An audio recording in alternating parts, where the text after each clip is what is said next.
आज हमारे साथ भगीरथ जी जो हैं उपस्थित हैं, जिन्होंने 50-60 किताबें लिखी हैं विभिन्न विषयों पर। दूरदर्शन से सेवानिवृत्ति हासिल करने के बाद समाज सेवा के क्षेत्र में लगे हैं। देश में लोकतांत्रिक व्यवस्था ठीक से मजबूत हो, SC, ST, OBC और माइनॉरिटी सहित अन्य वंचित वर्गों का उत्थान हो, उसके लिए क्या होना चाहिए, आइए उनसे चर्चा करते हैं। मिलते हैं भगीरथ जी से। नमस्कार भगीरथ जी, मेरा पहला सवाल ये है कि आपने 50-60 किताबें जो है विभिन्न विषयों पे लिखी हैं, गहन अध्ययन किया है सोसाइटी के बारे में। लोकतांत्रिक व्यवस्था में देश में जो राजनीतिक दल कार्यप्रणाली अपनाए हुए हैं, उसको आप किस नज़रिए से देखते हैं? यहाँ राजनीतिक दल कहना भी आज की तारीख में मैं मुनासिब नहीं समझता। जी। आज एक आदमी इस पार्टी में, कल दूसरी पार्टी में, घोड़े गधे की तरह दिखने वाले लोग जी। और हर प्रकार से जो है वन पार्टी रूल की तरफ ले जाना चाहते हैं ये देश को। जी। दूसरी पार्टियों को तो इन्होंने ख़त्म कर दिया। एक नेशनल पार्टी बची है कांग्रेस। जी।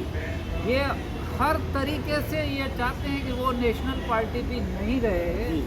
और इस देश में वन पार्टी रूल चले। जी। और उस वन पार्टी रूल में भी वो सारे सिस्टम नहीं हो जो कैबिनेट में होते हैं, जी। संसद की परंपराओं में होते हैं, राजनीतिक संस्थाओं में होते हैं। जी। एक आदमी सोचेगा और एक क्षण में वो जो है तो उस पर अमल हो जाए। मानसिकता को कैसे रोका जा सकता है? वो तो रोका जा सकता है जिन लोगों की जनतांत्रिक व्यवस्थाओं में आस्था है, उन लोगों को आज इसको गंभीरता से लेना चाहिए और इस बात को समझना चाहिए कि अगर ये लोग 24 में केंद्र की सत्ता में आ गए तो क्या ये संविधान भी बचेगा? संविधान के प्रावधान बचेंगे? इन्होंने जो एक लोकतांत्रिक व्यवस्था के अंदर जो इस तरह की व्यवस्था थी कि लोगों के उत्थान की, लोक कल्याणकारी राज्य की एक संकल्पना हमारे आरंभिक काल में नेताओं ने स्वीकार की थी। जी। उसके बाद PV नरसिम्हा राव की सरकार के समय में वो जो है उस तरह की लोक कल्याणकारी राज्य की संकल्पना को इन्होंने जो नई आर्थिक नीति के नाम पर समाप्त कर दिया। जी। और हमारा देश बहुत सारे मुद्दों में विदेशों का गुलाम हो गया। जी। और आज भी ये क्या है कि सारा जो भी कारोबार चल रहा है देशी विदेशी पूंजीपतियों के सहारे चल रहा है। जी। ये जनता को बताते भी नहीं कि कहाँ से कितना कर्जा लिया। भारतीय जनता पार्टी तो राष्ट्रवादिता की बात करती है और कहती है कि हम देश को जो है बहुत आगे ले जाना चाहते हैं, विश्व गुरु बनाना चाहते हैं। इस पे आप क्या कहेंगे? इनका राष्ट्रवाद बड़ा संकुचित राष्ट्रवाद है। ये राष्ट्रवाद को एक बोतल में बंद करके देखना चाहते हैं कि जिसमें एक पर्टिकुलर विचारधारा और चंद लोग सारे देश को नियंत्रित करें और देश के सारे लोग गुलामों की तरह काम करें।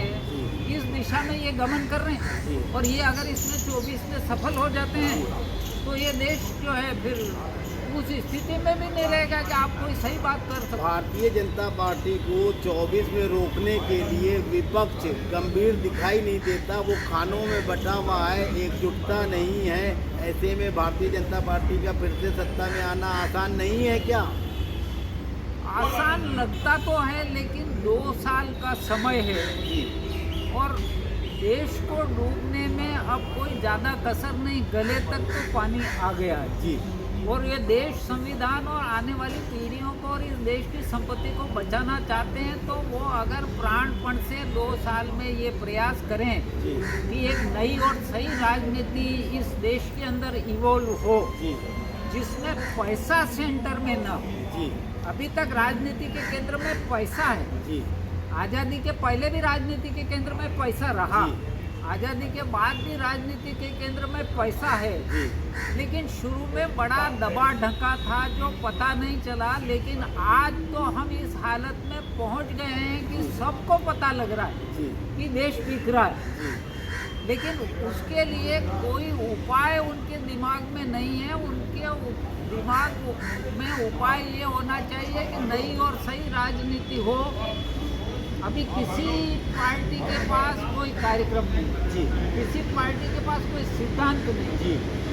तो अभी जो लोग चाहते हैं, ऐसा कांग्रेस भी मुझे लगता है कि आत्महत्या करने पर तुली हुई है। जी वो भी कोई इनके पास, अगर कांग्रेस के पास ऐसा कोई कार्यक्रम हो जो आम जनता को लगे कि इनको वापस लाना चाहिए, जी ऐसा कोई कार्यक्रम अभी ये इवॉल्व कर नहीं रहे। जी इसमें ये संभावना है कि छोटी छोटी पार्टियां हैं, जी अगर वो एकजुट हो जाती है जी और उनके पास एक ऐसा कार्यक्रम हो सकता है सबका, कि सारे देश की जनता ये लगे कि ये लोग आएंगे तो हमारे को खुशहाली मिलेगी, हमारी आर्थिक उन्नति होगी, हमें रोजगार मिलेगा, हमारी शिक्षा बहाल हो जाएगी। जी। तो अभी 2 साल का समय काफ़ी है। अच्छा सर, ये बताइए कि गुजरात में विधानसभा चुनाव हैं दिसंबर में, वहाँ एक बहुत बड़े आदिवासी नेता हैं छोटू भाई वसावा, वो आपके मित्र भी हैं, वो इस बार सरकार बनाने के लिए प्रयासरत हैं। तो आप क्या सोचते हैं कि गुजरात के सही उत्थान के लिए आदिवासी नेतृत्व, जो कि SC, ST, OBC और माइनॉरिटीज़ और आदिवासी के लिए जो है संघर्ष कर रहे हैं 50 सालों से, उनको नेतृत्व देने के लिए जनता को जो है आगे आना चाहिए? बिल्कुल आना चाहिए। और आदिवासियों को तो इन्होंने बांट के रखा। जी ये जो प्रदेशों का निर्माण किया, तो आधे आदिवासी राजस्थान में रख दिए और आधे उधर रख दिए कि इनकी कोई ताकत नहीं बच जी गई।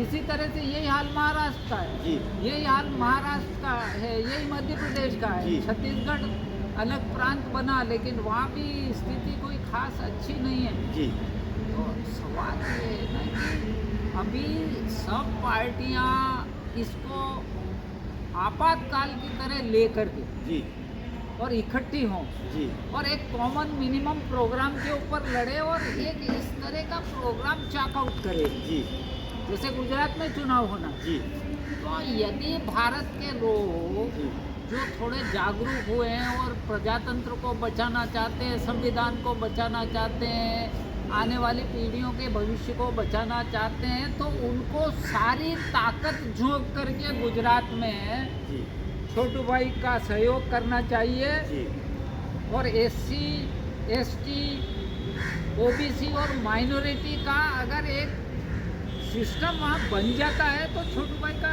CM बनने में कोई दिक्कत नहीं अच्छा, है। एक बात बताइए, अरविंद केजरीवाल जो है पिछले 2 महीने पहले गए थे, छोटू भाई और महेश भाई से मिले थे और उनसे तालमेल भी किया था, लेकिन वो तालमेल अब टूट गया। तो छोटू भाई के लिए अरविंद केजरीवाल का हटना फायदे का सौदा है कि नुकसान का सौदा है? अरविंद केजरीवाल के लिए तो नुकसान का सौदा है, लेकिन देश के लिए फायदे का सौदा है। जी अरविंद केजरीवाल ने उनसे ये शर्त रखी थी कि आप अपनी पार्टी को आप में मर्ज कर दो। अच्छा छोटू भाई उदयपुर आए थे जी और हम मिले थे जी और मैंने पूछा क्या हुआ समझौते का, तो जी। उन्होंने यही कहा कि उसने मर्जर की शर्त रखी, तो हम किसी कीमत पर मर्जर में तो स्वीकार नहीं करते। जी। तो इसका मतलब केजरीवाल वहाँ धूर्त और मक्कार है कि अभी नई नई पार्टी है उसकी वहाँ, छोटू भाई तो वहाँ स्थापित नेता है, तो वो क्यों मर्ज करेंगे? वो नहीं करेंगे। और केजरीवाल का भी जो उसके पीछे फोर्स है, वो तो पैसे वालों की फोर्स है। जी वो भी जात से बनिया है जी और उसको बनिया फंडिंग करते हैं। जी वो बनियों की फंडिंग से लोगों को बेवकूफ़ बना रहा है। जी और वो एक तरीके से आप पार्टी तो कांग्रेस को ख़त्म करने के लिए बीजेपी का हथियार और औजार बनी हुई है। जी अगर ये हथियार और औजार की नीति लोग समझ जाते हैं तो आपके साथ क्यों जाएंगे? बिल्कुल सही। अच्छा, ये छोटू भाई वसावा के लिए आपके दिमाग में क्या रणनीति है? वो चुनाव किस तरह से मैनेज करें जिससे बीजेपी, कांग्रेस और आम आदमी पार्टी को पटकनी दे सके? आज तो देखिए कि इस देश की समस्याओं को किसी ने गंभीरता से देखा ही नहीं। जी आज भी इस देश के अंदर वो कानून चल रहे हैं कि जो अंग्रेजों ने गुलामी के समय बनाए थे, जी और उन 2 कानूनों से इन्होंने देश की जनता को जंगल और खेती की ज़मीनों से बेदखल कर दिया। जी एक तो फॉरेस्ट एक्ट बनाया, जी। उसमें ये सिद्धांत बनाया कि जंगल सरकार के हैं, जी वहाँ तो आप एक पत्ता नहीं तोड़ सकते। जी इसी तरह से टीनेंसी एक्ट बनाया, जी। उसमें किसान को केवल खेती करने का हक है, जी ओनरशिप नहीं है। जी ओनरशिप नहीं होने से कभी भी ये जो जनहित के नाम पर जमीन एक्वायर कर लेते हैं। और इस एक्विजिशन में आदिवासियों के साथ सबसे ज़्यादा अन्याय हुआ है। सबसे ज़्यादा ज़मीनें इन बांधों और दूसरी चीज़ों में जो डूब में गई है वो सब आदिवासी हैं। आदिवासियों के मसीहा कहलाए जाते हैं छोटू भाई वसावा, और आदिवासियों की करीब 27 सीटें हैं गुजरात में, और करीब 27 सीटें ऐसी हैं जो आदिवासी जिता सकते हैं किसी को भी। तो इस हिसाब से समीकरण तो जो है छोटू भाई वसावा का काफ़ी प्रभावी जो है बन रहा है। अगर वो समीकरण के साथ साथ क्या है कि उनका एक जो एस्टेब्लिश्ड हो गई है राजनीति, जी। अगर एस्टेब्लिश्ड नहीं होती तो 6 टर्म तक वो विधायक नहीं रहते। जी। उनका बेटा महेश भी विधायक नहीं होता। जी। और पंचायत समितियों में और इन जो है लोकल से गवर्नमेंट में उनका प्रतिनिधित्व नहीं होता। जी। अब सवाल ये है कि अब छोटू भाई को यह निर्णय करना पड़ेगा कि केवल वो आदिवासियों तक सीमित रहना चाहते हैं या कांग्रेस या बीजेपी का विकल्प बनना चाहते हैं। जी, तो विकल्प बनने की संभावनाएं तो हैं, क्योंकि आदिवासियों के तो वो एक छत्र बड़े नेता हैं। अगर और नेतृत्व वो उभारें तो वहाँ जो है सरकार बनाने की स्थिति में आ सकती है। बिल्कुल बिल्कुल बिल्कुल आ सकती है। ऐसा है कि थम्पिंग मेजोरिटी से आ सकते हैं, बशर्ते कि उनके पास इस तरह के प्रोग्राम हो जो लोगों को लगे कि ये प्रोग्राम अगर इम्प्लीमेंट हो गए तो हमारा कल्याण। तो उन प्रोग्रामों को बनाने और इम्प्लीमेंट करने और जनता के बीच में ले जाने के लिए आप उनका सहयोग करेंगे?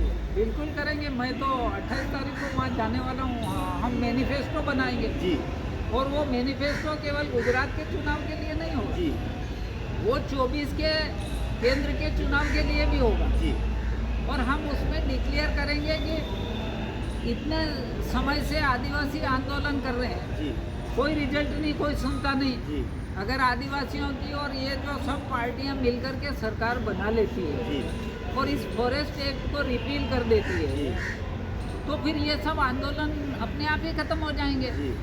तो क्या है कि फॉरेस्ट डिपार्टमेंट जो गवर्नमेंट का है वो रेगुलेटरी ऑथोरिटी की तरह काम करे, जी। ओनर की तरह नहीं करे। जी। इसी तरह से खेती के मामलों में भी जो तहसीलदार है, एसडीएम है, कलेक्टर है, तो वो क्या है कि रेगुलेटरी ऑथोरिटी की तरह काम करे, जी। वो ओनरशिप की तरह काम नहीं करे। जी। तो ओनरशिप जिस दिन किसान में वेस्ट हो जाएगी तो सरकार को मुंह मांगा पैसा देना तो पड़ेगा। क्या ये माना जाए कि गुजरात की जनता अगर छोटू भाई वसावा को मुख्यमंत्री बनाती है तो जिस तरीके से भारतीय जनता पार्टी और कांग्रेस ने आम लोगों का दोहन किया, वो दोहन की नीति खत्म होगी और लोगों को वास्तविक न्याय मिलेगा? बिल्कुल मिलेगा। ये अगर नई और सही राजनीति करने में हम सफल होते हैं तो इसका अनुकरण जो है 23 में जो 5-7 राज्यों में चुनाव होगा उस पर असर होगा। जी। और इसमें हमारा प्रयोग अगर सफल हो जाएगा तो राजस्थान में भी होगा, जी। तो वो मध्य प्रदेश में भी होगा, जी। तो वो छत्तीसगढ़ में भी होगा और जी। बाकी प्रांतों में भी तो होगा। इसका मतलब जो है गुजरात का विधानसभा चुनाव छोटू भाई वसावा की रणनीति और उनकी राजनीति के लिए बहुत महत्वपूर्ण है। ये हमारा जो है प्रस्थान बिंदु है। जी। इससे हम चलेंगे, इस प्रस्थान बिंदु से चलेंगे तो हमारा लक्ष्य जो है केंद्र सरकार की सत्ता पर काबिज होना है। और इन्होंने जो गलत कानून आज दिन तक भारत रक्षा के नाम पर जो है लोगों के गला दबाया जा रहा है, आवाज़ दबाई जा रही है, वो सारी चीज़ें बंद हो जाएंगी। ये कभी किस नाम से कभी किस नाम से उसी को इम्प्लीमेंट करते हैं। आज देश में हालत ये है कि जो गुणगान करता है वो गुलछर्रे उड़ा रहा है। गिनती के उंगलियों पर गिने वाले जो है पत्रकार हैं या साहित्यकार हैं या बोलने वाले एक्टिविस्ट हैं, उनके लिए तो 10 बार सोचना पड़ता है कि क्या तो बोलूं और क्या नहीं बोलूं।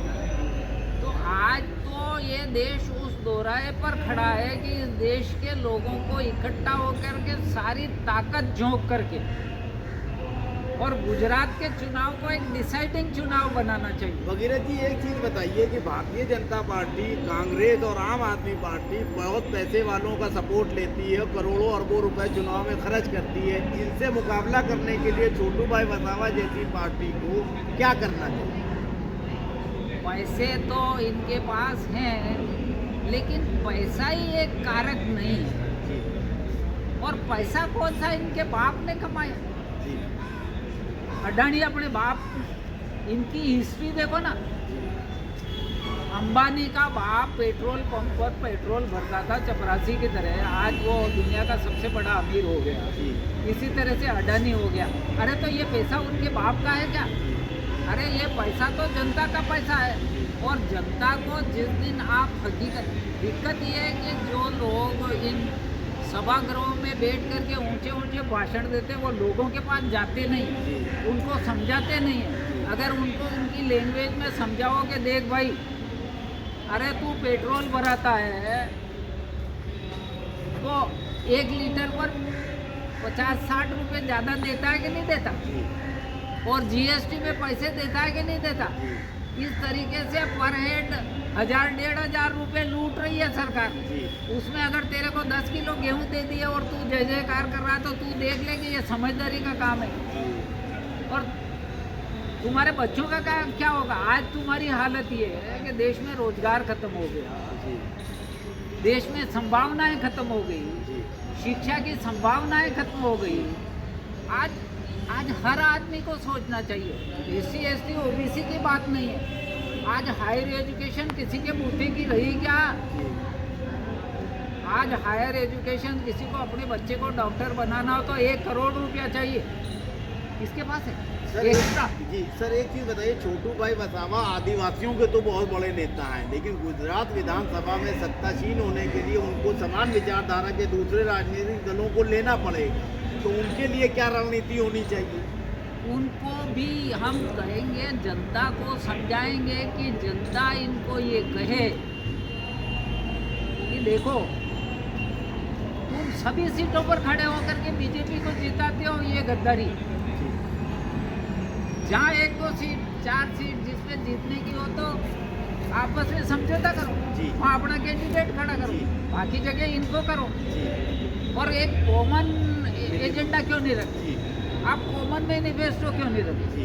अगर सारी पार्टियां एक कॉमन मैनिफेस्टो रखती है तो इनकी हवा निकल जाएगी 1 सेकंड में। अब ये क्या है कि लोगों ने अपने स्वार्थ के लिए छोटी छोटी पार्टियां बना रखी है और वो गलत तरीके से पैसा भी कमाते हैं और बीजेपी को जिताते हैं। अब यूपी में बीजेपी कभी जीतती नहीं।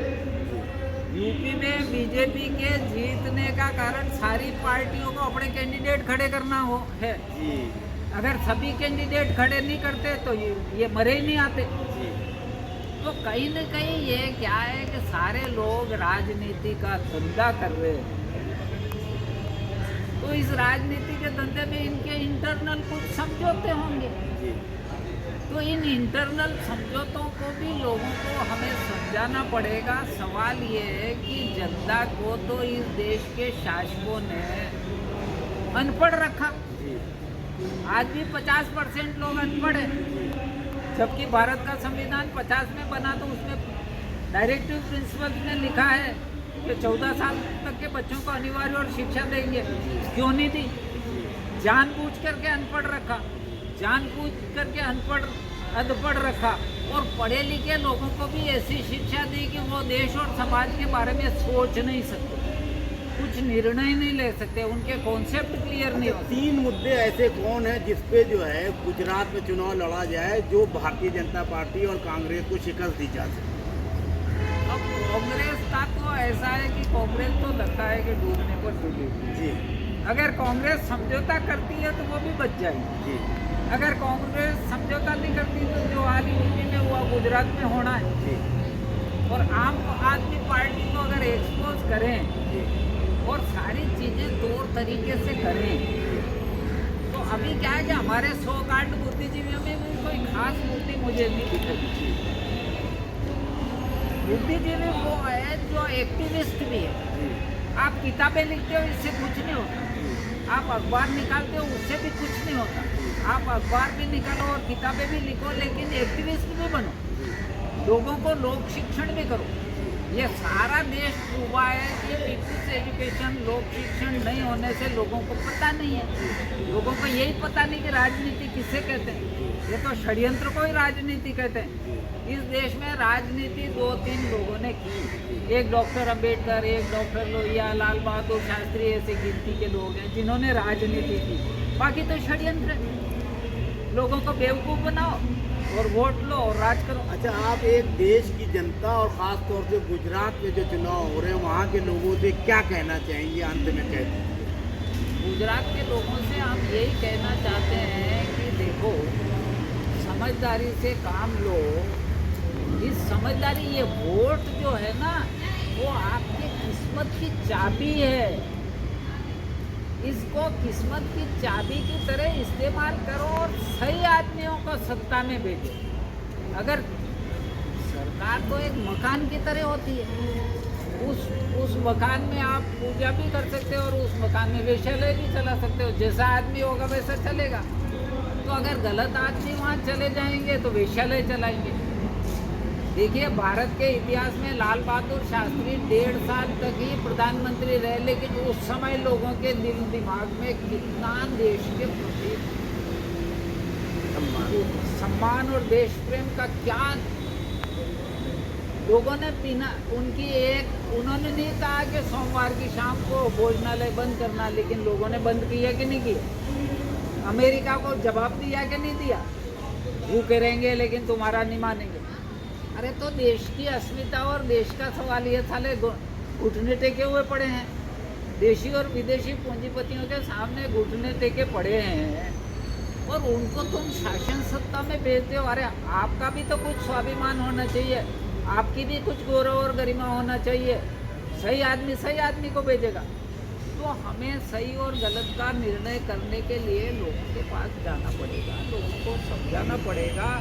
और देखिए, ये तो सत्ता का संघर्ष है। इतिहास ये सबक देता है कि अगर आपको राज करना है तो सिर पे कफन बांध के निकलना पड़ेगा, घोड़े की पीठ पे नींद निकालनी पड़ेगी, दुख तकलीफ झेलनी पड़ेगी, तो आप राज कर सकते हो। यही है इतिहास का, यही सबक है जिसको शासन